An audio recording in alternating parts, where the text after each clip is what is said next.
வணக்கம். உங்கள் ஆஸ்ட்ராலஜர் பழனிசாமி பேசுகிறேன்.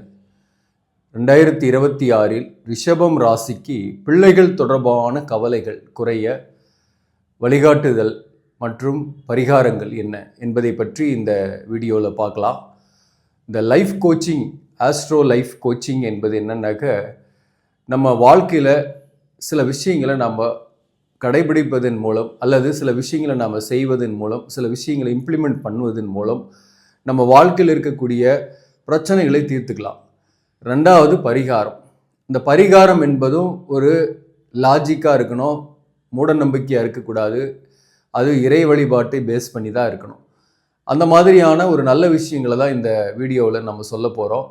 குறிப்பாக இந்த 2026 ரிஷபராசிக்கு 11ஆம் பாவகத்தில் சனி இருக்கும்.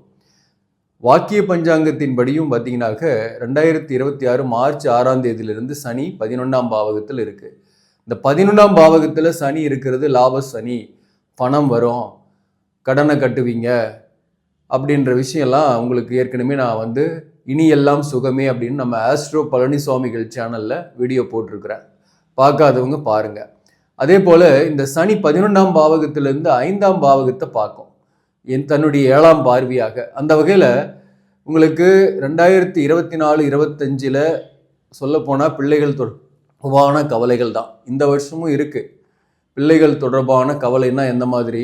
குழந்தைகளாக இருக்காங்கன்னா அவங்களுக்கு ஹெல்த் இஷ்யூஸு, அவங்க உடல்நல விஷயமாக செலவு பண்ணுறது, படிப்பு சம்பந்தமாக கவலைகள், எதிர்பார்த்த அளவுக்கு அவங்கக்கிட்ட படிப்பில் முன்னேற்றம் இல்லைன்ற கவலை, சில பேருக்கு தன்னுடைய பிள்ளைகளுக்கு நல்ல கோர்ஸ் கிடைக்கல, இன்னமும் செலவாயிட்டு தான் இருக்குது அப்படின்ற கவலை, சில பேருக்கு தன்னுடைய பிள்ளைக்கு கல்யாணம் ஆகலை, வரன் தள்ளி போய்கிட்டே இருக்குன்ற கவலை, கல்யாணம் ஆன பிள்ளைகளாக இருந்தாக அவங்களுடைய குடும்ப வாழ்க்கை சம்பந்தமான கவலை, சில பிள்ளைங்க உங்களுக்கு எதிராக, அதாவது உங்களுக்கு ஆப்போசிட்டாக செயல்பட்டு அவங்களே காதல் திருமணம் செய்து கொண்டு உங்களை விட்டு விலகி போகிறது, அல்லது ஏதோ ஒரு வகையில் உங்களோட கருத்து வேறுபாடு ஏற்பட்டு விலகி போய் இருக்கிறது போன்றவையும் இந்த காலகட்டத்தில் இருந்துக்கிட்டு இருக்குது. இது இப்போ தான் இல்லை, போன வருஷமும் இருந்தது, அதுக்கு முந்தின வருஷமும் இருந்தது, 2026லையும் இருக்கும் அப்படின்றத நம்ம தெளிவாக புரிஞ்சிக்கணும். அதற்கு நாம் என்னதான் செய்யறது இருக்கோம், அதை எப்படி நாம் அதுலேருந்து டேக்கிள் பண்ணுறது அப்படின்னா, முதல் விஷயத்த நான் சொல்கிறேன். இந்த ரிஷபம் பொறுத்தவரையிலும் தன்னுடைய பிள்ளைங்க மேலே அதிகமான அக்கறையும் அதிகமான அன்பையும் வைக்கக்கூடியவர்கள். யாரையுமே எந்த ஒரு உறவையும் நம்ம மனசில் சுமந்துக்கிட்டே இருக்கிறோன்னு வச்சிங்களேன், அவங்களால நமக்கு கர்மா, அதுதான் கர்மான்றது. ஒரு உறவை, அது மனைவியாக இருக்கட்டும் அல்லது பிள்ளையாகட்டும் அல்லது கணவனாகட்டும் அல்லது தாய் தந்தையை கூட எனி டைம் அவங்கள பற்றியே நினச்சிட்டு இருக்கிறது, அவங்களுக்கு ஏதாவது ஆகிடுமோ அல்லது அவங்களுக்கு இந்த பாதிப்பு வந்துடுமோன்னு ஒரு பயம், எதிர்கால அச்சம், அவங்கள பற்றியே சிந்தனை, அதுதான் மனதில் நம்ம சுமந்துட்டு இருக்கிறோன்னு அர்த்தம். அந்த மனதில் அவங்கள சுமந்துட்டு இருக்கிறோன்னா இதுக்கு காரணம் இல்லாமல் இருக்காது. கண்டிப்பாக அந்த யாரை சுமந்துட்டு இருக்கிறோமோ அவங்களுக்கும் நமக்கும் ஒரு கர்ம தொடர்புகள் இருக்கும். கடந்த ஜென்மத்தில் செய்த பூர்வ புண்ணிய கர்மா என்பது நம்ம இந்த ஜென்மத்தில் அவங்களால அந்த மன வருத்தம் அடையக்கூடிய வாய்ப்புகளை இந்த ஜென்மத்தில் ஏற்படுத்திக்கிட்டே இருக்குன்னு அர்த்தம்.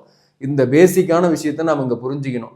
அதே போல் நீங்கள் பார்த்தீங்கன்னாக்க அந்த சுமையை கொஞ்சம் இறக்கி வைங்க, கடவுள் பார்த்துக்குவாரு. நம்ம வாழ்வியல் நடைமுறை என்ன அப்படின்னாக்க, நம்ம அவங்கள பற்றியே நினச்சி ஃபீல் பண்ணிட்டுக்கிறோம். ஒன்று பிள்ளையால், 4 பிள்ளைங்க இருந்தால் கூட ஒரு பிள்ளையால் ஒரு மன உரத்து இருந்துக்கிட்டே இருக்கும். அந்த பிள்ளைக்கும் உங்களுக்குமான கர்மா தான் இருக்கும் பார்த்தீங்கன்னாக்க. ஸோ அதே போல் தான் 2 பிள்ளைங்க இருக்கிறாங்க, ஒரு பிள்ளை பற்றி உங்களுக்கு எந்த கவலையும் இல்லை, ஆனால் ஒரு பிள்ளையை நினச்சி கவலைப்பட்டுக்கிட்டு இருப்பீங்க. ஒரு பிள்ளைக்கு பாதிப்பு இருக்கும், அதனால் உங்களுக்கு ஒரு நிம்மதியற்ற சூழ்நிலைகள் இருக்கும், அதையே யோசிச்சுக்கிட்டே இருப்பீங்க. அந்த யோசனையை தள்ளி வைங்க.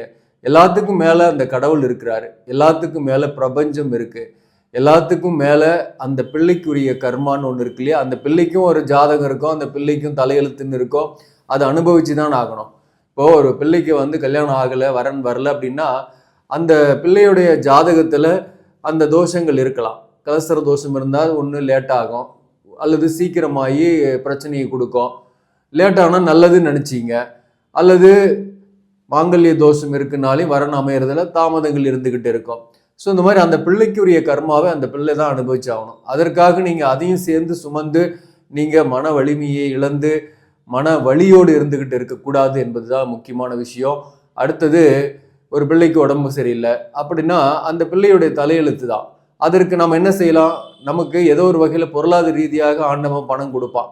அந்த வகையில் அந்த பிள்ளையை உரிய மருத்துவர்கிட்ட கூட்டிட்டு போய் குணப்படுத்துகிற விஷயத்துல தான் கான்சென்ட்ரேட் பண்ணணும். வருத்தப்படுறதுனால ஒன்றும் வர்றதில்லை.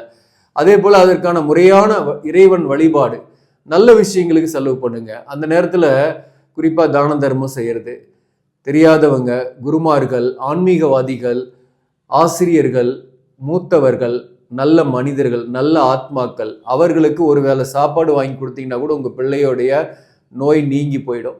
அதை நீங்கள் இங்கேயும் தேட தேவையில்லை, உங்கள் பாதையிலேயே நீங்கள் பார்க்கலாம். நீங்கள் நடந்து போகிறீங்க அல்லது வண்டியில் போகிறீங்க, காரில் போகிறீங்கன்னா கூட உங்களை தேடி அந்த மாதிரி பாதிக்கப்பட்ட ஒருத்தர், ஒரு பெண்ணாகவோ அல்லது ஆணாகவோ வயதானவர் பார்த்தாவே தெரியும், இவங்க ஏதோ ஒரு சம்திங் நம்மகிட்டயே குறிப்பாக கேட்குறாங்கன்னு உங்களுக்கே புரியும். அப்படி கேட்கும் போது நீங்கள் அந்த உதவி செஞ்சிருங்க. ஒரு ஆன்மீகவாதியாக கூட இருக்கலாம், ஒரு சாமியார் கூட வரலாம், அல்லது ஒரு சாதாரண மனிதனாக கூட வரலாம், நல்லாவே கூட இருப்பார். இவரெல்லாம் வேலைக்கு போகலாம் வேண்டியதானே, எதுக்கு காசை கேட்குறாருன்னு உங்கள் மனசு தோணும். ஆனால் அந்த இடத்துல கட் பண்ணுங்க. வலுக்கட்டாயமாக உங்ககிட்ட பணம் வாங்குறாங்கன்னா, கேட்குறாங்கன்னா நீங்கள் கொடுத்துருங்க. ஒரு 10 20 அல்லது சாப்பாடு கூட வாங்கி கொடுத்துருங்க, என்ன கேட்குறாங்களோ. அது உங்களுடைய பிள்ளையுடைய கஷ்டத்தை நீக்கும். அடுத்தது, நம்ம பிள்ளைகள் தொடர்பான கவலைன்னா அவங்க நம்மளுக்கு எதிராக செயல்படுறது, அது ரொம்ப மன வருத்தத்தை கொடுக்கும். அதாவது நமக்கு ஆப்போசிட்டாக பேசுறது, நம்ம சொல்கிறது கேட்கறதில்ல, புரிஞ்சிக்கிறதில்ல, அதனால பெரிய டென்ஷன்.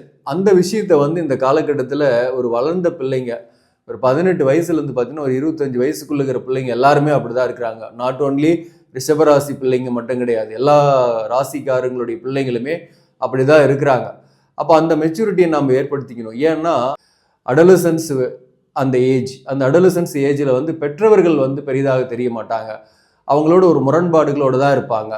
பீர் குரூப் இருக்காங்க பார்த்தீங்களா, கூட இருக்கக்கூடிய நண்பர்கள், அவங்க சொல்கிறது தான் பெருசாக இருக்கும். அதுவும் ஆப்போசிட் ஜெண்டர் சொல்கிறது ரொம்ப ரொம்ப பெருசாக இருக்கும். அவங்க எதாவது சொல்லிட்டாங்கன்னா அப்படியே கேட்டுருவாங்க.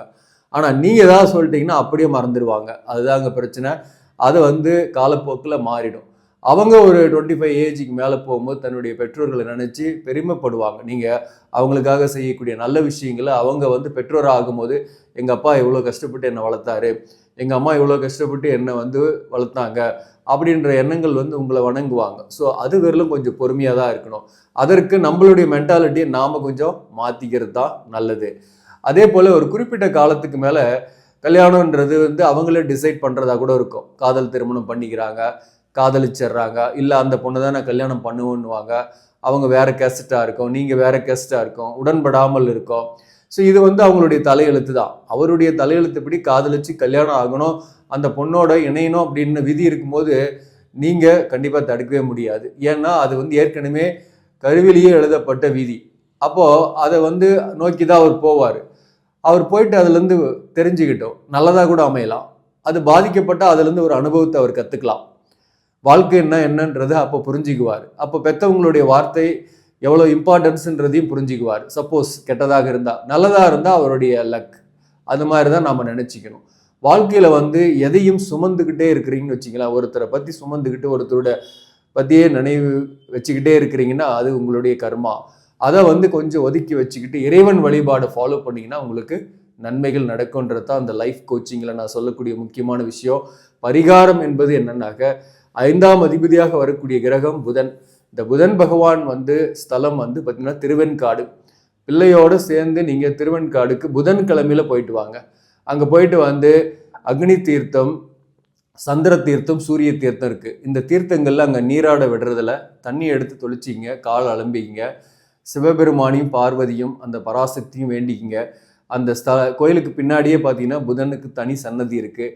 அங்கே பால், பச்சை நிறத்தில் அங்கவஸ்திரம் இதெல்லாம் வாங்கி கொடுத்து ஒரு அபிஷேகம் அர்ச்சனை பண்ணிக்கிங்க உங்கள் பிள்ளையோட பேரில். கண்டிப்பாக உங்களுடைய பிள்ளைகளால் வந்த துன்பங்கள், மன வருத்தங்கள் நீங்கும். அதே சமயத்தில் வாழ்வியல் நடைமுறைகள் எல்லாம் நான் சொல்லியிருக்கிறேன் இல்லையா, அதையும் நாம் கண்டிப்பாக ஃபாலோ பண்ணணும். ஃபாலோ பண்ணிவிட்டு பரிகாரம் செய்யும் போது அது ஒர்க் அவுட் ஆகும். நம்ம வெறும் பரிகாரம் மட்டும் செஞ்சுட்டு நம்ம பழைய மாதிரியே யோசிச்சுட்டு இருந்தால் கஷ்டங்கள் தொடரும்.